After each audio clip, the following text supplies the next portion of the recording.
大家好，我是唐浩。今天我们不问好，因为今天很沉重。港区国安法在昨天，也就是6月30号正式通过，条文内容也在深夜公布，正式生效。那过去邓小平承诺给香港50年不变，那如今才23年，一切就风云变色，一国两制沦为一国一制。李嘉诚先生问起中国政府对香港政策的连续性，邓小平说：“不会变。”不可能变啊，这个好。这个不是说短期不变，是长期不变。这个道理我过去讲了多少次？对，就算说50年不变了，50年之后更没变的道理。对，这个活生生历史教训，再一次提醒全世界，中共的任何承诺都不能相信。中共的所谓一国两制，只是欺骗众人的浮夸泡影。那今天我们要跟大家聚焦在港区国安法，聊3个话题。第一，港区国安法出炉，刑罚空前严厉。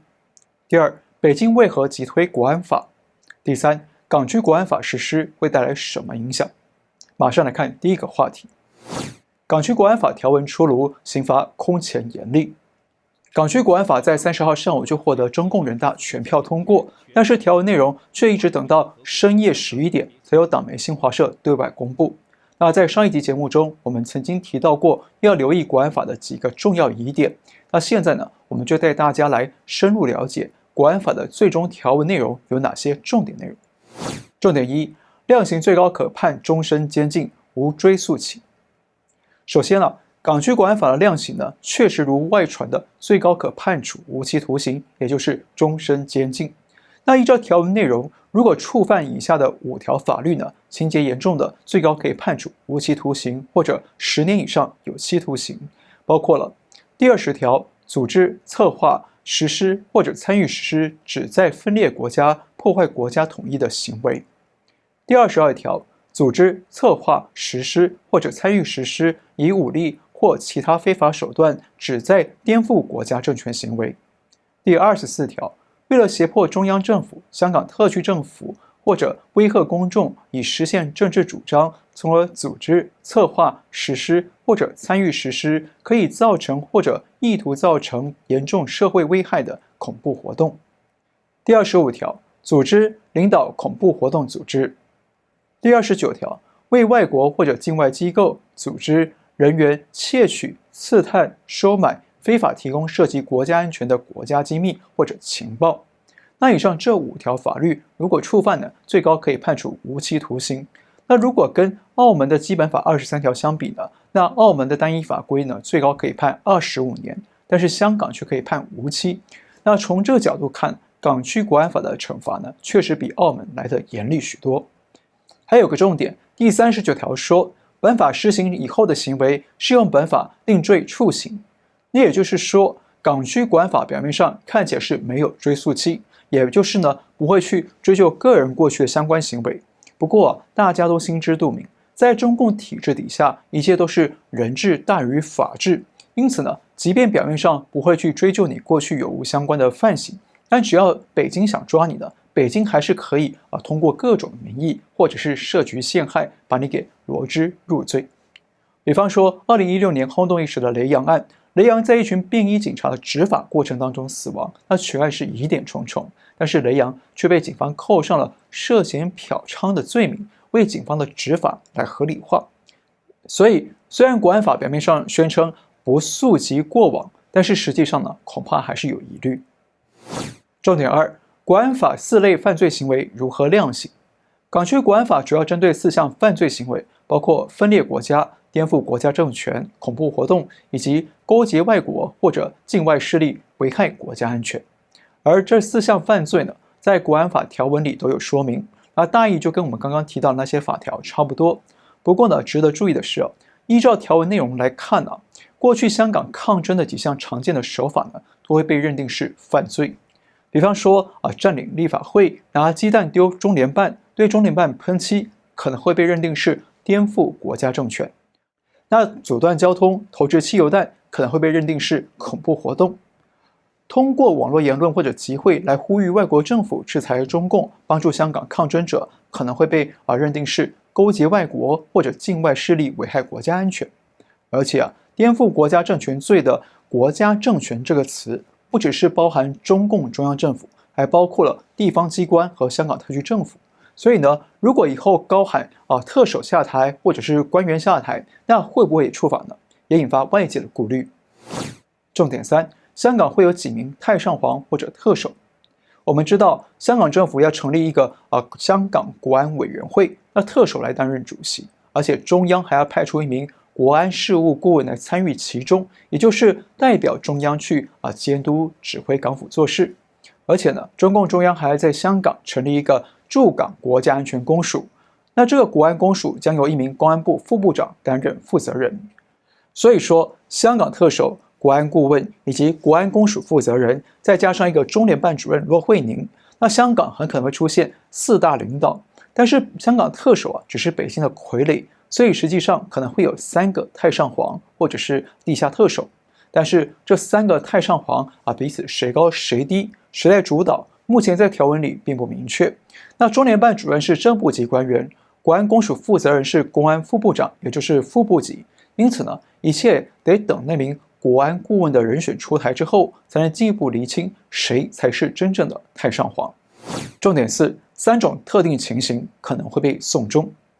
国安法里说，中央在特定情形下对极少数危害国家安全犯罪案件行使管辖权。那这所谓的特定情形也在条文里有了说明。特定情形是指由特区政府或驻港国安公署提出，并且由中央政府批准的3种情形。第一，案件涉及外国或者境外势力介入的复杂情况，香港特区管辖确有困难。第二，出现香港特区政府无法有效执行港区国安法的严重情况。第三，出现国家安全面临重大现实威胁的情况。在这些特殊情形下，驻港国安公署就会直接介入案件，行使管辖权，也就有可能直接被送往中国受审。不过呢，要注意的是文字上虽然说是要由特区政府或者驻港国安公署来提出，但实际上呢，特区政府这边还有一位中央特派的国安顾问在监督指挥，所以说穿了，一切都是可以由北京来直接指挥操作。因此，案子要抓谁，谁来办，要不要送中，一切都可以由北京说了算。重点5，无限上纲，境外人士也可能招罪。最引人争议的是条文的第3章第6节里谈到国安法适用于3种人。第一，任何人在香港境内犯罪，或者是在香港注册的船舶或飞行器里犯罪都适用。第二，香港永久居民在香港以外地区犯罪者适用。第三，非香港永久居民在香港以外地区犯罪者也适用。那可以看到，这项条文的实施对象范围拉得非常广，几乎可以说是无限上纲。严格的说如果你在香港境内或者搭乘香港注册的飞机或者船舶，你只要说了或者是写了批评中共的话，就可能触法。那如果你是香港人，你即便出国旅游或读书，甚至去了月球，那只要说了或写了批评中共的话，可能也触法。那如果你不是香港人，而且是在香港以外的地区批评中共，也一样会触法。那等到哪天你踏上香港的土地，或者搭乘香港注册的飞机、船舶，就有可能会被抓。那换句话说，港区国安法呢，让香港成为中共诱捕全球人民的捕鼠器。重点6，国安委办案不公开，不受司法监督。第14条里提到，港区国安委的工作不受干涉，而且工作信息不予公开，而且呢，做出的决定不受司法复核，也就是不必受到司法机关审查是否合乎宪法，也就是基本法。那也就是说，港区国安委呢，不但可以秘密的办案，一切不公开，还可以任意做出司法决定，不受制约，等于国安委就是最高的司法机构。那这种做法呢，不但让人民失去了通过司法复核来自我救济的渠道，更是对香港法治体系的破坏。重点7，案件可以闭门审理，审理不透明，人权无保证。第46条规定，律政司司长可基于保护国家秘密等等理由，发出证书，指示诉讼不需有陪审团就可以进行审理，而且还可以禁止新闻界和公众旁听全部或者一部分审理程序。那用白话说，就是可以闭门审案，不用让陪审团、媒体或者任何外人看见审判的过程与内容，达成充分保密的效果。那这种秘密审理、秘密判刑的手段呢，会严重危害涉案者的人权。那一切审判都由当局来说了算。重点8，检察官、法官由特首指派，行政权监控司法权。第18条规定，国家安全犯罪案件检控部门负责人由行政长官任命，也就是说，负责起诉国安案件的最高检察官是由特首任命。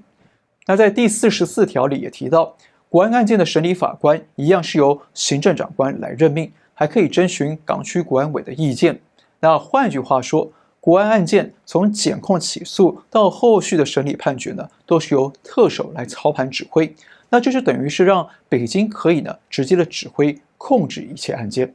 那这种行政权监控司法权的做法，不但摧毁香港的三权分立体制，破坏司法独立性，也严重侵害香港以及任何可能涉案的境外人士的人权。重点9，中央掌控法律权与解释权，香港独立法治崩毁。第62条规定，香港法律如果与港版国安法不一致，就会适用港版国安法的规定。而且港版国安法的解释权是属于全国人民代表大会常委会，这也就是说，中共中央制定的法律可以凌驾香港的地方法律，直接在地方实施。而且香港当局与地方法院呢没有解释权，只能听令于中央。所以港版国安法的实施，等于是让香港过去最引以为豪的公开、独立、透明的法治体系宣告崩毁，也宣告香港正式从一国两制迈入一国一制。话题2，北京为何急推国安法？北京当局为何这么急着对香港实施国安法呢？而且原本传闻预计要在8月才实施，结果一口气提前到6月底就实施了。其实北京有几个主要的意图，我们也曾经在5月的节目里跟大家分析过，那我们这里呢再简单的重复一遍。第一，香港反送中运动已经届满1周年，那这是中共统治史上历时最长的境内公民抗争，让当局颜面难堪，因此想要尽快的实施国安法，尽快清场。第二，去年11月的香港区议会选举，泛民主派大获全胜，那亲北京的建制派全面溃败，让北京丢尽了颜面。那北京不希望今年9月的立法会选举再度失利，因此呢，提前实施国安法，制造红色恐怖与心理战，打击泛民主派的选情。而且在港区国安法第35条里规定，任何人只要被判决触犯了危害国家安全的罪行，就会丧失参选或者担任政府公职的资格。那这项法律武器呢，可以让中共轻易的用来对付任何高知名的泛民主派人士，而且是一劳永逸的清洗。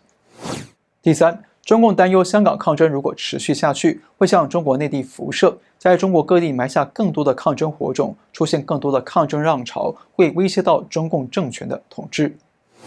第四，过去2年来，北京当局在许多重大决策上是连连误判包括贸易战、香港区议会选举、台湾大选以及疫情等等。那不但引来国际社会的围堵，也遭受党内的批评压力。因此北京现在急于求得胜利，来稳住自己的权位和地位。而香港对北京来说，就像一块放在虎口前的肉，所以赶紧先吃了。第五，一旦北京拿下香港，他们的统一大梦就剩下台湾。那如果没有香港抗争的牵制，北京就可以集中精力来专注对台湾的统战或武战。另外呢，北京也很可能也想借机测试美方与世界各国的反应，从而评估如果中共进兵台湾，各国会不会有反应，会反应到什么程度。那这样呢，可以让北京思考如何布局下一步的对台统战或武战。而且最重要的是，中共害怕遭到全球围攻，追究疫情责任，所以北京特意持续对香港纵火，烧起熊熊的火光，吸引国内外的视线转移，让国际社会的焦点从疫情究责转向香港去，也从而忘记了武汉病毒所的存在。那这个转移焦点的策略呢，到目前来看确实起到了相当的作用。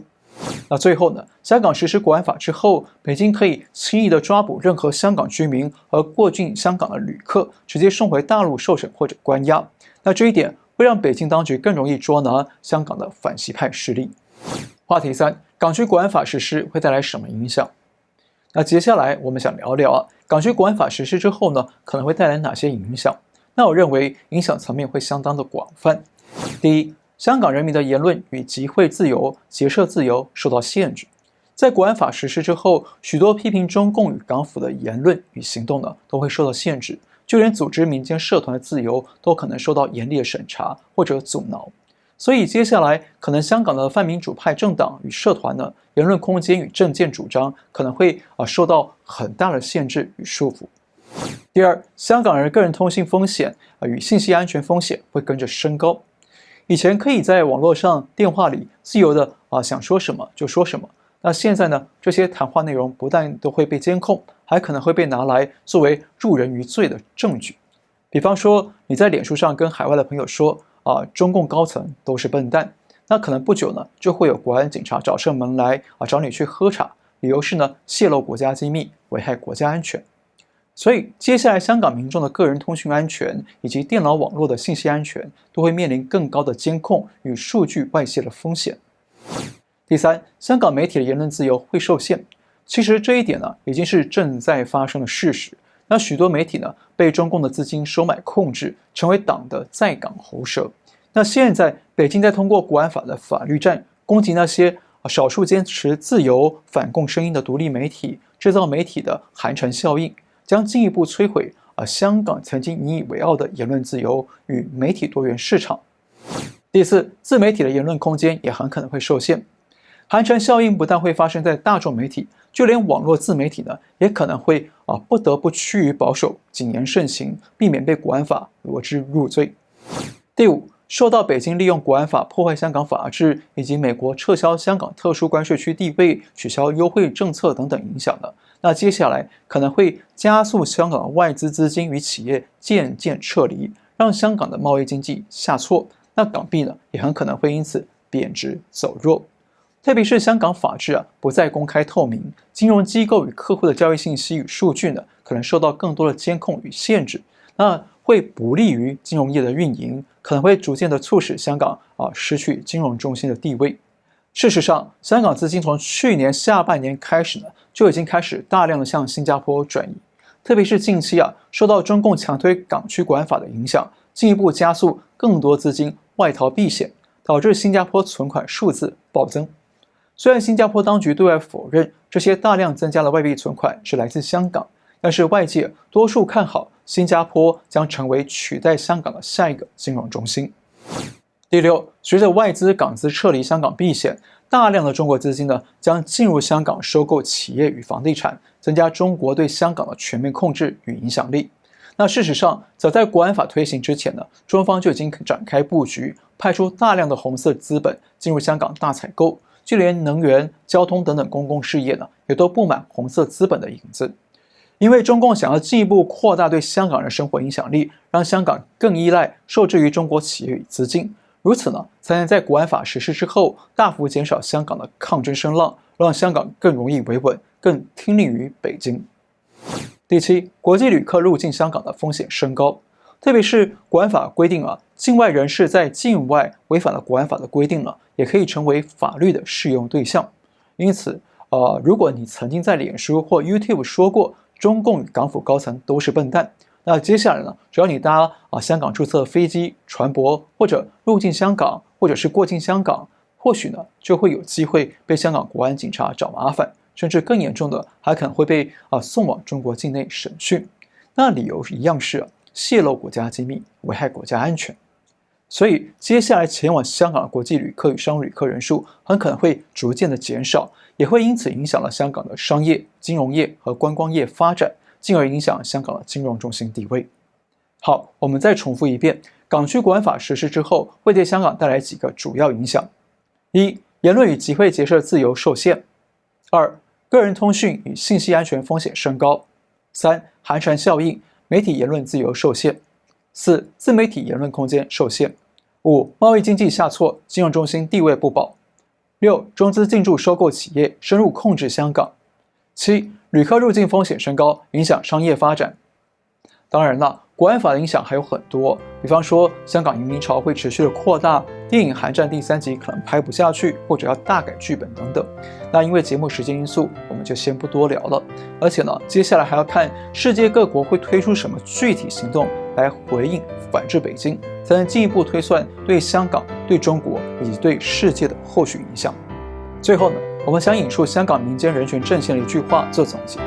只要我们坚守信念，怀抱希望，黎明必将来到。与香港的朋友们共勉，也请世界各地的朋友们一起继续关注香港。好，今天先聊到这里。如果你喜欢我们的节目，请记得订阅、留言、按赞，跟你的亲朋好友分享。订阅之后，请记得打开旁边的小铃铛，这样您就有机会收到我们新节目通知了。我们下次再会。